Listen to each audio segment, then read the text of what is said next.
Hi, நான் தான் electronics சாரதி பேசுகிறேன். இப்போ நம்ம பார்க்க போகிறது இன்வெர்ட்டர் ஏர் கண்டிஷனருடைய இன்டோர் பிசிபி.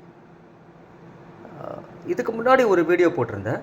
அதில் வந்து 3 ஸ்லைட்ஸ் போட்டு நான் உங்களுக்கு எக்ஸ்பிளைன் பண்ணியிருந்தேன். அதாவது ஒரு காம்பனண்ட்டோடைய ஃபங்க்ஷனை நான் எக்ஸ்பிளைன் பண்ணியிருக்கேன். இப்போது ஒரு காம்பனண்ட், அதாவது இன்புட் பாத்தில், அதாவது 230 volts ஏசி இன்புட் வருது இல்லைங்களா, அந்த இன்புட் பாத்தில் என்னெல்லாம் காம்பனண்ட் வருது அப்படின்றது இப்போ பார்க்க போகிறோம் இல்லை. ஸோ காம்பனண்ட்டோடைய ஃபங்க்ஷன் பார்ப்போம்.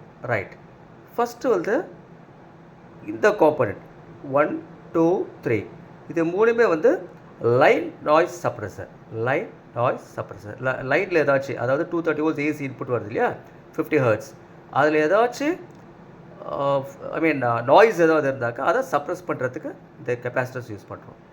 ஓகே, அடுத்தது பக்கத்தில் பார்த்தீங்கன்னாக்கா ஒரு க்ரீன் கலரில் ஒரு காம்பனண்ட் இருக்கும். இது வந்து என்டிசி.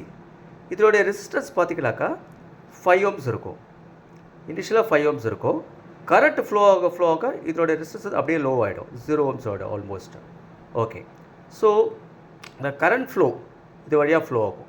ஸோ இந்த கரண்ட் ஃப்ளோ ஆகும்போது 230 volts ஏசி கரண்ட்டை இந்த ரெசிஸ்டர், இந்த NTC surge limiter, line surge limiter அப்படின்னு சொல்லுவோம் இந்த ரெசிஸ்டரை, இந்த என்டிசியை. ஓகே, அடுத்தது நீங்கள் பார்க்குறது இந்த கெப்பாசிட்டர்.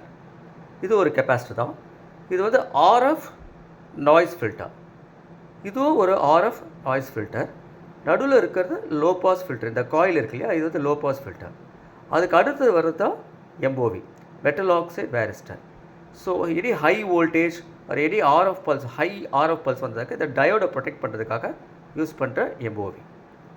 ஓகே, ஸோ இங்கே வந்து நம்ம 4 டயோட் யூஸ் பண்ணியிருக்கோம். இந்த 4 டயோட் தான் ரெக்டிஃபயர் டயோட்.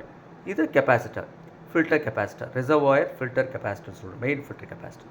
ஸோ இதுதான் இன்புட் பாத்தில் இருக்கிற main components. Okay, right, thank you.